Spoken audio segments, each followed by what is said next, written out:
ഗീബത്ത്, പലിശയാണ് വേറൊരു കാര്യം. പലിശ. 5 സെൻറ്റ് സ്ഥലമുണ്ട്, പെരൻ്റെ തറപ്പണി കഴിയും ചെയ്തിട്ടുണ്ട്, ബാങ്കിൽ നിന്ന് ലോണ് കിട്ടാനുമുണ്ട്. എന്താ ഇപ്പം കാട്ടുക? മുസ്ലിമായി പോയില്ലേന്ന്. കുടുങ്ങിയിട്ട് മുസ്ലിമായാൽ ഇസ്ലാമിൻ്റെ ഒരു രസം കിട്ടൂല. ഒരാൾ ഇടങ്ങാറായിട്ട് മുസ്ലിമായാൽ ഇസ്ലാമിൻ്റെ ഒരു രസം കിട്ടൂല. കഷ്ടപ്പെട്ട് മുസ്ലിം ആവണ്ട, ഇഷ്ടപ്പെട്ട് മുസ്ലിം ആവണം. വജദ ഹലാവത്തൽ ഈമാനി മൻ റളിയ ബില്ലാഹി റബ്ബൻ വബിൽ ഇസ്ലാമി ദീനൻ വബിമുഹമ്മദിൻ സ്വല്ലല്ലാഹു അലൈഹി വസല്ലമ നബിയ്യൻ വറസൂലാ. വജദ ഹലാവത്തൽ ഈമാൻ, ഈമാനിൻ്റെ മാധുര്യം കിട്ടുന്നതാണ് ഒരാൾക്ക്. റളിയ ബില്ലാഹി റബ്ബൻ, അള്ളാഹുവിനെ റബ്ബായിട്ട് അവൻ ഇഷ്ടപ്പെട്ടു. അള്ളാഹിനെ റബ്ബായിട്ട് അംഗീകരിച്ചു എന്നല്ല കേട്ടോ, അംഗീകരിക്കാതിരിക്കാൻ കഴിയില്ല, കാരണം വേറെ വജ്ജൊന്നുമില്ല. അള്ളാഹിനെ റബ്ബായിട്ട് ഞാൻ അംഗീകരിക്കൂല എന്ന് വിചാരിച്ചിട്ട് ഓനെ വേറെ ആരെങ്കിലും റബ്ബാക്കാൻ നിർവാഹമുണ്ടോ? രക്ഷയില്ല. അംഗീകരിച്ചാൽ പോലെ ഇഷ്ടപ്പെടണം. എൻ്റെ റബ്ബ് അള്ളയാണ്, എനിക്ക് ഭയങ്കര ഇഷ്ടമായി, ഓന് ഈമാൻ്റെ രസം കിട്ടും. വബിൽ ഇസ്ലാമി ദീനൻ, ഇസ്ലാമിനെ ദീനായിട്ട് ഇഷ്ടപ്പെടണം, എന്നാൽ കിട്ടും ഈമാൻ്റെ രസം. കഷ്ടപ്പെട്ടിട്ട് ഇസ്ലാമായിട്ട് കാര്യമില്ല, ഇഷ്ടപ്പെട്ട് ഇസ്ലാമാണോ. നമ്മൾ പലപ്പോഴും മുസ്ലിം ആകുന്നത് ഇഷ്ടപ്പെട്ടാണോ അതോ കഷ്ടപ്പെട്ടാണോ? മുസ്ലിമായതിൽ നമുക്ക് ചില ഇഷ്ടങ്ങൾ വേണം, അപ്പോൾ ഭയങ്കര രസയിക്കാരം. അപ്പോൾ പറയാൻ കാരണം എന്തേ? മൂന്നാമത്തെ ഒരു കാര്യം എന്ന് പറയുന്നത് പലിശൻ്റെ ഇടപാട്, സാമ്പത്തിക ഇടപാടിലെ ശുദ്ധതയില്ലായ്മ. നാലാമത്തെ ഒരു കാര്യം റിദ്ദത്ത്, മുർത്തദ്ദാവുന്ന കാര്യങ്ങൾ തീരെ ഗൗരവമില്ലാതാവുകയാണ്. കുമാരനുണ്ടോ കാഫിറാകണ പേടി എന്ന് പറഞ്ഞ മാതിരിയാണ്. നമുക്കാർക്കും ആ വിഷയത്തിലൊരു പേടിയില്ല. എന്തെന്നാലും പള്ളിയിൽ നജസാക്കിയാലും മുർത്തദ്ദാവെന്ന് അറിയാത്ത ആരുമില്ല. ഈ കൂടി എല്ലാവർക്കും അറിയും പള്ളിയിൽ നജസായാലും ആക്കിയാലും മുർത്തദ്ദാവുന്നു. പള്ളിൻ്റെ ബാത്റൂമിൽ ചെന്നിട്ട് നിന്നുങ്ങാണ്ട് മൂത്രമൊഴിക്കൽ പിന്നെയും സഹിക്കാം. ആണുങ്ങളാകുമ്പോൾ ഒന്ന് അഡ്ജസ്റ്റ് ചെയ്ത് പിടിച്ചു കൊടുത്താൽ ചിലപ്പം തെറിക്കാതെ ഒപ്പിക്കാൻ പറ്റും. മനരിക്കൽ തീരെ സഹിക്കാൻ പറ്റില്ല. നിന്നുകാണ്ടുള്ള മനരിക്കൽ, അത് ചിലവർ ഇരുന്ന് മൂത്രമൊഴിച്ചിട്ട് മനരിക്കാൻ കാണാൻ നീച്ചിക്കണോ? ആ ചാലുന്ന അര വരെ തെറിക്കുന്ന ഉറപ്പല്ലേ? ആ മൂത്രച്ചാലുന്ന അര വരക്ക് തെറിക്കുന്ന ഉറപ്പാണ്. പള്ളിയിൽ നജസാക്കിയാൽ റിദ്ദത്തിൻ്റെ കാരണമാണെന്ന് അറിയായിട്ടല്ല. റിദ്ദത്ത് എന്നുള്ളത് ഗൗരവം നഷ്ടപ്പെട്ടൊരു സംഗതി ആയിട്ടുണ്ട്. ആ ഒന്നിപ്പോൾ കുഴപ്പമില്ല എന്നുള്ളിടത്താണ്. റിദ്ദത്തിൻ്റെ ഏറ്റവും പ്രധാനപ്പെട്ട കാരണമാണ് ഇസ്തിസാ, പരിഹാസം, ദീനിൻ്റെ ചിഹ്നങ്ങളെ പരിഹസിക്കുന്നത്. നിസ്കാരത്തെ കളിയാക്കൽ, നോൽമ്പിനെ കളിയാക്കൽ, ഖുർആനെ കളിയാക്കൽ, നബി സല്ലല്ലാഹു അലൈഹി വസല്ലം തങ്ങളെ കളിയാക്കൽ, ദീനിൻ്റെ ഷിആറുകളെ പരിഹസിക്കൽ സല്ലല്ലാഹു അലൈഹി വസല്ലം വളരെ പ്രധാനപ്പെട്ട വിഷയമാണ്. റിദ്ദത്തിൻ്റെ കാര്യത്തിൽ ഒരു ഗൗരവം ഇല്ലാതായിരിക്കണം. അഞ്ചാമത്തെ കാര്യം കോലം കെട്ടൽ. കോലം കെട്ടൽ ഒരു മനുഷ്യനൊരു പേടിയില്ല. ജൂതൻ്റെ കോലം കെട്ടാൻ ഒരു മടിയില്ല. പകുതി വടിച്ചു കളഞ്ഞാണ്ട് പകുതി നിർത്തിയ മുടിയുടെ സ്റ്റൈല് ജൂതന്മാരതാണ്. ഒരു പ്രയാസം ഞമ്മക്കതിലില്ല. നമ്മളെ കുട്ടികൾ ചെയ്താൽ ഒരു ബേജാറും ഇല്ല. ഇനിയിപ്പോൾ ചെയ്തത് എൻ്റെ കുട്ടിയാണല്ലോ എന്ന് എഴുതിയിട്ട് വല്ല ബേജാറുണ്ടോ? അതുമില്ല. വസ്ത്രധാരണയിലില്ല. വ്യഭിചാരികളുടെ വസ്ത്രധാരണാ രീതിയുണ്ട്, അത് ചെയ്യുന്നതിൽ നമുക്ക് യാതൊരു മടിയില്ല. കോലം കെട്ടിനോടത്തൊരു പ്രയാസമില്ല. 5 കാര്യങ്ങൾ ഇന്ന് ഗൗരവം നഷ്ടപ്പെട്ടുകൊണ്ടിരിക്കുകയാണ്. ഞാൻ പറഞ്ഞൊരു വിഷയം ഇതാണ്, തസവൂഫിൻ്റെ ഗ്രന്ഥങ്ങളിൽ എന്തെല്ലാം കാര്യങ്ങൾ പറയുന്നുണ്ടോ ആ പറഞ്ഞ മുഴുവൻ കാര്യങ്ങളും അത്തിപുരസ്തായിൽ കാണും. എല്ലാ കാര്യങ്ങളും കാണും. തവക്കുൽ പരിശോധിച്ചാൽ കാണും, സബർ പരിശോധിച്ചാൽ കാണും, വറ എന്ന സൂക്ഷ്മത പരിശോധിച്ചാൽ കാണും, സുഹൃദ് പരിശോധിച്ചാൽ കാണും. ഔലിയാക്കൾക്കുള്ള എല്ലാ വിശേഷണങ്ങളും, അക്താബിങ്ങൾക്കുള്ള എല്ലാ വിശേഷണങ്ങളും ഉസ്താദിൽ സംഗമിച്ചിരുന്നു. കൂടെ നടക്കുന്ന ആൾക്കാർക്ക് നല്ലോണം അറിയാം. ചിലപ്പോൾ നമുക്ക് ഭക്ഷണം കഴിക്കുന്നിടത്തുള്ളൊരു കാര്യം മാത്രമേ അറിയണ്ടാവുള്ളൂ, അല്ലെങ്കിൽ തുണി മേലൊക്കെ ഏറ്റെടുക്കണം എന്ന് പറഞ്ഞത് മാത്രമേ അറിയണ്ടാവുള്ളൂ. കൂടെ നടക്കുന്നവർക്ക് അത് മാത്രമല്ല അറിയണത്. പൂക്കോയത്തങ്ങളൊക്കെ അങ്ങനെ പറഞ്ഞു കേട്ടാൽ എന്തൊക്കെ വിഷയങ്ങളാണ് പറയണത്. കൂടെ നടക്കുമ്പോണ്ടായ ഒരുപാട് അനുഭവങ്ങൾ, ഒരുപാട് സംഭവങ്ങൾ. നാളിപ്പോൾ ക്രൈസ്വാലിന്നാന്ന് തോന്നുന്നുണ്ട്, പൂക്കോയത്തങ്ങൾ പ്രസംഗിക്കുമ്പോൾ ഒരു കാര്യം പറഞ്ഞു.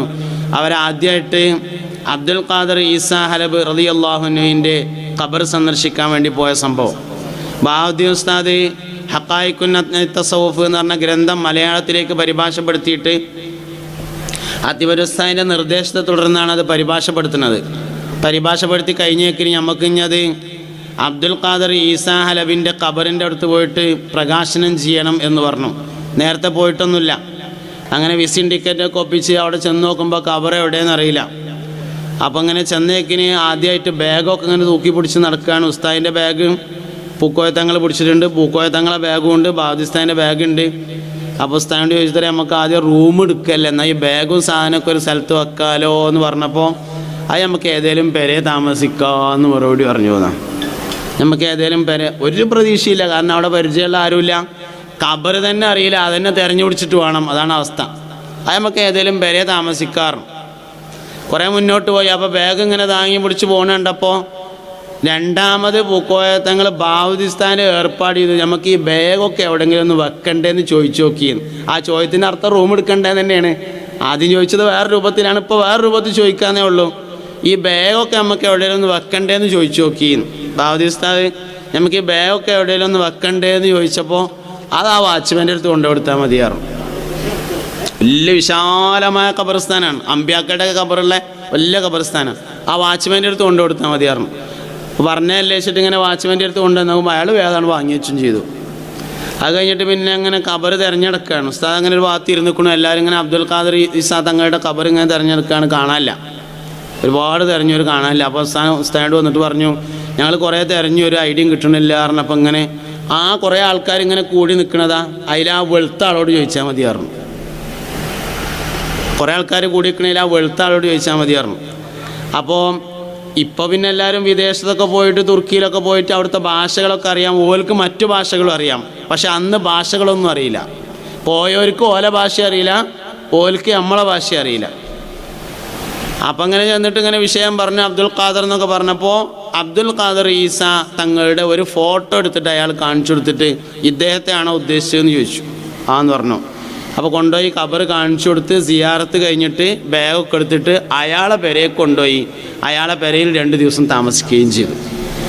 അതിപുരസ്ഥാൻ്റെ ഒപ്പം നടക്കുന്ന ആൾക്കാർ ഇങ്ങനെ ഓരോ വിഷയങ്ങൾ പറഞ്ഞിട്ടാൽ നമുക്ക് വലിയ അജബ് തോന്നും. ജീവിതകാലത്ത് അത്ര മനസ്സിലായിട്ടില്ല. ജീവിതകാലത്ത് നമ്മൾ നല്ലൊരു സൂഫിയായ മനുഷ്യനാണ്, സുന്നത്തുകൾ ഹയാത്താക്കിയ ഒരാളാണ് എന്നതിലപ്പുറം അത്ര മനസ്സിലായിട്ടില്ല.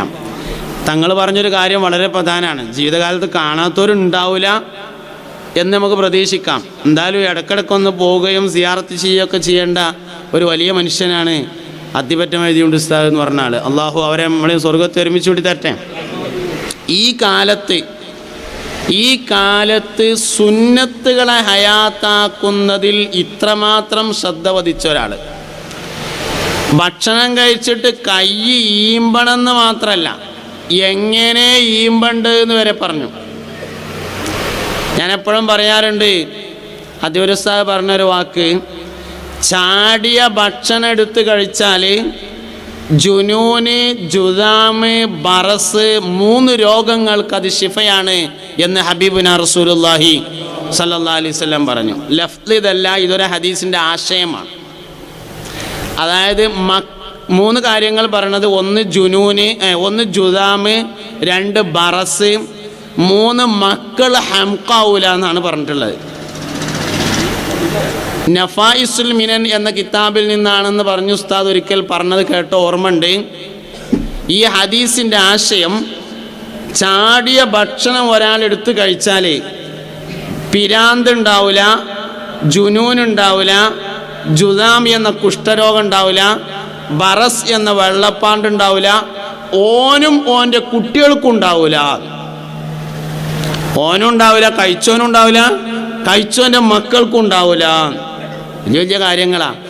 ഭക്ഷണം കഴിച്ചു കഴിഞ്ഞതിന് ശേഷം വിരൽ ഈമ്പേണ്ടത് എങ്ങനെ?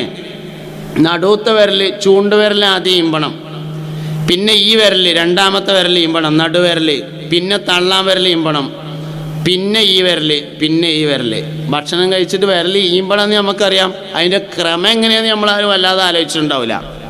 ഒരു കാര്യം സുന്നത്താണെങ്കിൽ ആ സുന്നത്തിനെ ജീവിതത്തിൽ കൊണ്ടുവരിക എന്നതായിരുന്നു ഉസ്താദിൻ്റെ ശൈലി.